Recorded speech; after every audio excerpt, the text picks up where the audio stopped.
a friend of mine from the NFL Network. You can follow him on Twitter at Shaun O'Hara 60. See him every single Wednesday on NFL Playbook at 6:30 p.m. Eastern Time. And a Super Bowl champion that Chris Brockman accuses of holding every single damn time he's here. It's Shaun O'Hara. How are you, Shaun? I'm doing well. How are you? I like clockwork. That comes up. It does, doesn't it? By the way, I didn't bring it up. I mean, You were gonna. I just front-loaded it. No, I wasn't going to. I said yesterday I was not going to bring it up. Oh, I'm sorry. Is this now awkward? Is that what it is now? Technically, does that mean you brought it up since you said it yesterday? He did say yesterday, I'm not bringing it up, which is bringing it up, but not in front of you. Right. I was the one who brought it up in front of you. Right. Yeah. Like Ricky Bobby said, as long as you say with all due respect, you could say whatever you want after that, right? With all due respect, Shaun, you were holding like 14 times on that play. It's clutching. Says the guy with more Super Bowls than he can. Yeah, I know. Ever. I know, right? The Patriots being overlooked this year, do you think? That was a question we asked on NFL Game Day morning with no hint of irony on Sunday. Yeah, it's funny that we could say that every year because I feel like every year we talk in the offseason about, man, how are they going to do it? I mean, they didn't get this guy. They don't have that guy. This guy's hurt. This guy's missing. And then every year they're hosting the AFC Championship game. So I don't – they're not a hype team. Like there's no hype in the building. There's no hype around them. They just dismantled the Minnesota Vikings. I mean, they made Kirk Cousins – look pedestrian on third down. It was remarkable, the game plan and what they did. What was the game plan? Because we're going to probably see Seattle do it again. And we just had a fan of the Vikings from Washington State call in, and it sounds like he's on one of the many bridges out there and ready to off himself based on Cousins being there on a big contract over the next couple of years after this. They brought him in to win the big game. Like that one. Yeah. And like this coming Monday night. Now, in Kirk Cousins' defense, I call Gillette Stadium the Bermuda Triangle. That's where offenses go and get lost. Like nobody knows what happens to them, but things happen there that don't happen to teams anywhere else in the NFL. But I mean, butchered snaps. I mean, Ryan Tannehill, shotgun snaps going over his head. It's unbelievable how they do that. But Kirk Cousins, you mentioned playbook. I was working on a little project yesterday. Okay. Third down. I think they were 3 for 13 on third down. The Patriots basically said, we're going to take Adam Thielen away from you on third down. We're going to double him. They bracketed him. They jammed him at the line. Basically took Adam Thielen out of the game on third down, and they had no answer. Somebody else has got to win, and nobody could. And they put their best corner, Gilmore, on Diggs, doubled Thielen, and said, now what you got? And Kirk had nowhere to go with the ball. He ended up eating it. I think he had 3 sacks. They ended up getting home with some good pressure. They do a great job of that. And it's always so fun to watch them every week because nobody morphs better week to week than the Patriots. Well, it's offensively or defensively. Right. It's year to year. It's week to week. It's game to game. It's snap to snap. Yeah. Even last week against the Jets, I mean, they just went down there and they said, we're going to bring our extra offensive linemen. We're going to just run the ball, 200 yards rushing. It was funny. Zimmer, during the week leading up to last week's game against the Vikings, said, admittedly, he goes, to be honest, they're using Cordero Patterson way better than we ever did. It's a perfect example. Yeah. Okay, so we're down to James White running the football because Michelle's hurt and Rex Burkhead was on the midseason IR. What are we going to do? Oh, yeah, there's Cordero Patterson. So who in the building is like, why don't we use Patterson? He's about 240. He's never run the ball, but let's give him a shot. Yeah. It's crazy how hey, we're out of defensive backs. Let's see what Troy Brown could do back there. Yeah. I mean, they've been doing it for 2 decades. Why do no other teams do stuff like that? It's not like just a couple other teams do it. Like no other teams do it like them. And it's remarkable that the players, they don't just play, but they play well. They go into the game and it's, man, hey, who knows what to expect with this guy? I mean, he's never done this before. And then he goes out and has a good game. Right. I mean, Cordero Patterson was averaging like 6 yards a carry during one of those games. Never done it before. It's enough to make a good, solid citizen hold during a crucial Super Bowl play against him, right?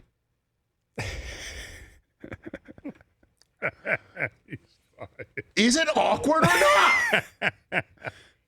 Nothing. I'm over it. He's got nothing. You are not over it, sir. He's on to Cincinnati. That's just, no, actually, they're on to Miami, and that's their. You want to talk about Bermuda Triangles? Yeah. That is that for the Patriots. They've got their with the number. exception of that 500-yard Brady to Welker night to open the season many, many years ago. Yeah. Right? It was it? It's a Monday nighter, right? Yeah. To open up the season. Other than that, that's Weird things happen in Miami. Yeah, that's where Brady started saying, you know what, I want to bring my own footballs to the game. I'm serious. That's him in Miami and Peyton Manning. This was back in like 2007, where they went to the league and say, you know, you need to change the rules where footballs are being provided to both teams in a home stadium. And the league basically said, bring your own damn footballs, which is always setting up as the future, but you know. All right, let's take a break. That's another conversation. How many conspiracy theories can I throw out there? A few. All right, let's take a break. We're going to ask our poll question ask the poll question before we go to break, so you can think about it. Chris Brockman. Who's most likely to miss the playoffs in the NFC? Vikings, Eagles, Panthers, Cowboys, Seahawks. I have my choice. I have yet to put my thumb on the scale. Shaun O'Hara will do that. And then I want to ask you about teams to make a run. And I've got a team on that list that I like a lot to make a run as well in these playoffs. That's coming up next. Also still to come, Urban Meyer's farewell to Ohio State press conference. Top of the next hour when Bruce Feldman of Fox Sports and The Athletic joins us to discuss that piece of news today. Back with Shaun O'Hara on The Rich Eisen Show. Your phone calls, 844-204-RICH, and more still to come. All right, welcome back to The Rich Eisen Show. Shaun O'Hara, check him out on the NFL Network tonight and every Wednesday on NFL Network's NFL Playbook at Shaun O'Hara 60. We've got Bruce Feldman of The Athletic and Fox Sports joining us at the top of the next hour when Urban Meyer says farewell to Ohio State, handing the reins off to Ryan Day after this year's Rose Bowl. So, Shaun, the poll question, ask it once again of Shaun O'Hara before he answers it, Chris Brockman. Who's most likely to miss the playoffs in the NFC? Vikings, Eagles, Panthers, Cowboys, Seahawks. I'm going to say, you want me to say? You want I me to do. go first? Go ahead. I'm going to say the Cowboys. Come on. I'm going to say the Eagles find a way to beat the Cowboys next week and then go on a run. I think Dallas, I still have questions Where about do you Dak. find that confidence? Dak has been since Amari Cooper showed up, with the exception of that Tennessee Titans game, much more relaxed and much more effective. He needs to hold on to the ball in the pocket much better. Yeah. That's where I think I would disagree with that. The Cowboys front seven is no joke, and that's not going anywhere. That'll stop anybody, as we saw last Thursday night. Yeah, they looked good. That Saints game, nobody predicted that happening. And that's true. Not even Irv, as much as he was happy after the game. I know he was doing the reverse jinx by choosing the Saints. I'm with you on Cooper. Cooper has added that go-to guy. If I got man coverage, I got a guy that I know I can count on. Yeah, but that's not enough, and that's why I think Philly. I think Carson Wentz has done a better job on third down. We showed the interception down there in the red zone. For the most part, he's done a better job in the red zone. Dak has struggled. 7 sacks. That's what I couldn't get over. The 7 sacks. He and Eli going into last week were the most sacked quarterbacks in the NFL. And a lot of it is because Dak is not doing a good job when there's nobody open, getting to his second and third progressions. And he's holding on to the ball. He's burping the baby. That's what's leading to a lot of the sacks. And when he does feel pressure, he's backing up. It looks like Cam Newton from a couple years ago. He's stepping back right into the rush and where everybody's going. And he's done it way too many times this year.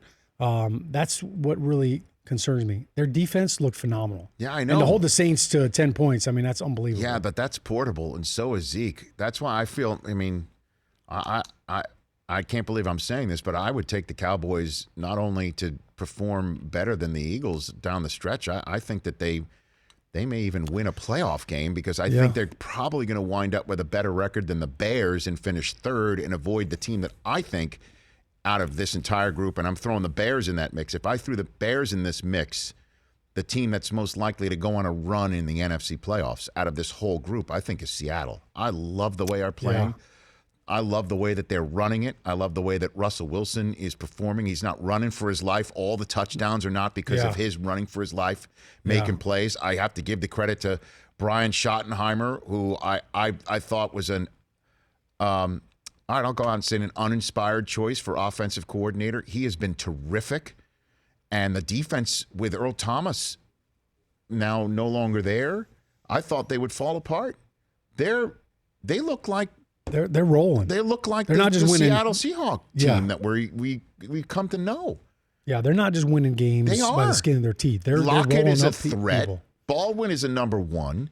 Yeah, and Damon Moore, the wide receiver, the 7th-round pick right. out of Eastern Central, Oklahoma, that nobody has ever heard of.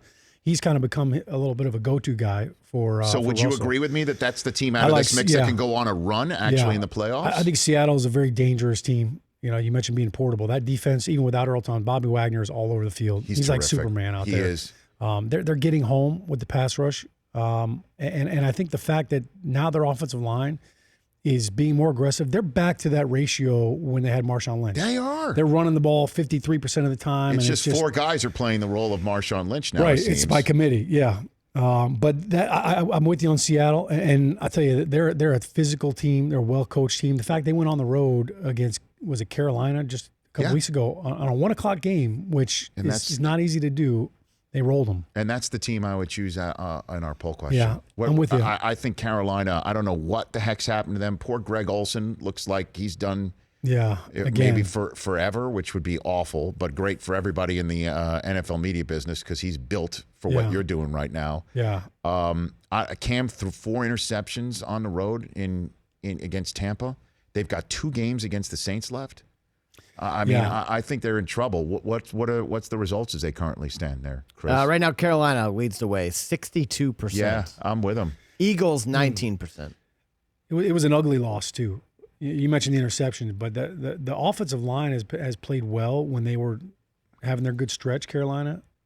But to look like that against Tampa, their defense has been one of the worst all year long. And I'm concerned for Ron Rivera. I think the owner's got an itchy trigger finger. He's a guy who's new to ownership, and he's known for his mercurial nature and his other businesses that allowed him to afford the Carolina Panthers. And I think this game against the Browns this week in Cleveland could be his Mike McCarthy game.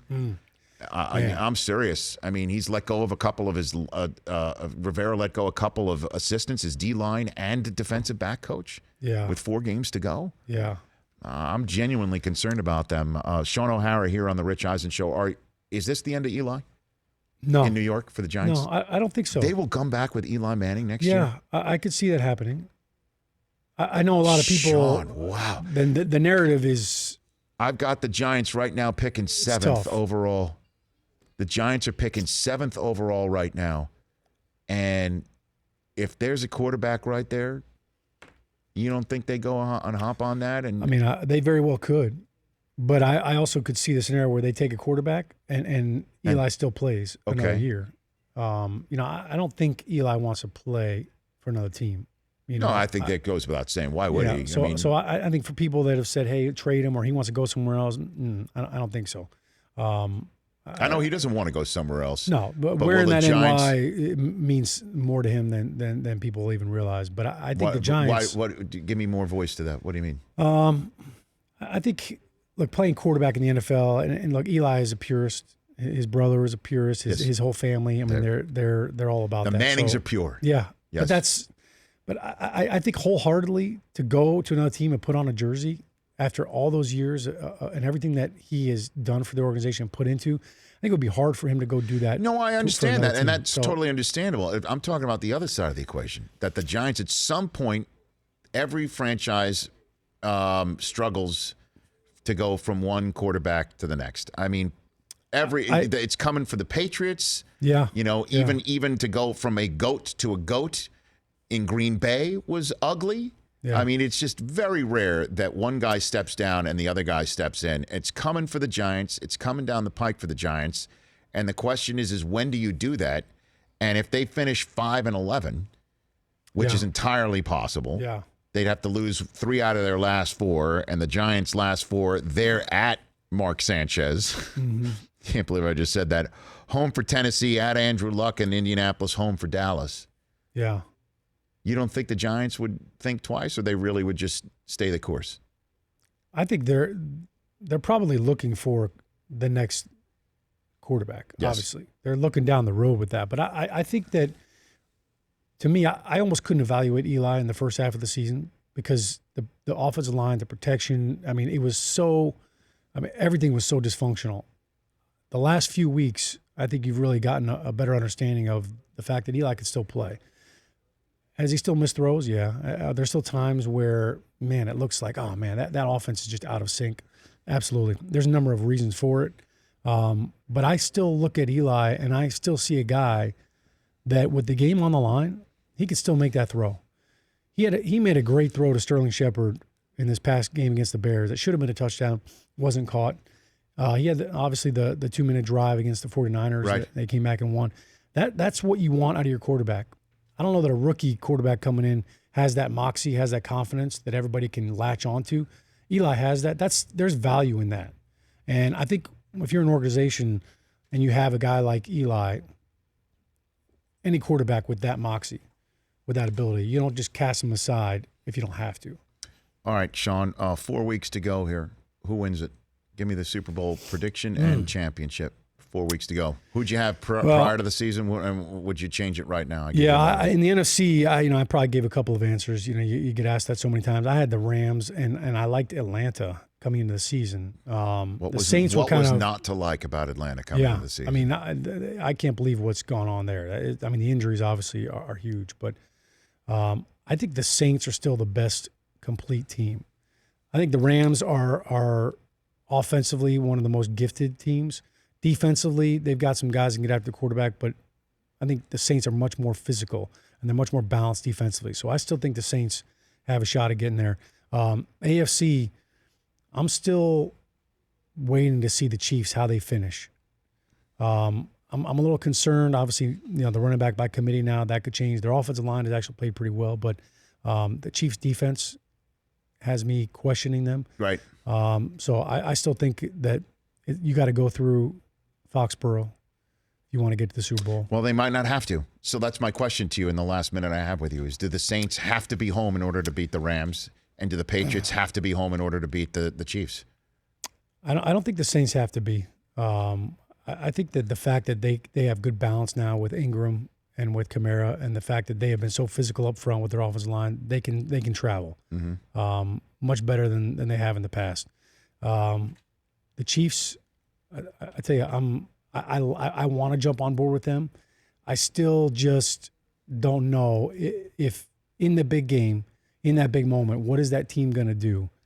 I don't feel like they're maybe as battle tested as some of these other teams yet, especially in the AFC. When I look at so the way some of these teams are finding ways to finish games. Good to have you here, brother. Thanks, man. I really enjoy our chats. It's good to see you, pal. You want to get a workout in? Yeah. Sure. Okay. I'll be at Glazer's I'll gym spot later you. today. How about that? Will you do that? Yeah. Like $20? Oh, I'll do it for free. I see what you're saying. It's a different spot. I just started working out there. Yeah. Well, no weight on the bar. We'll just start with the bar. Oh, wow. And then we'll work our way up. I could do 125. Because I proposed this to you a while ago. I want to see you do more than just the 40. Yeah, one plate of 25. 25. People know what they mean.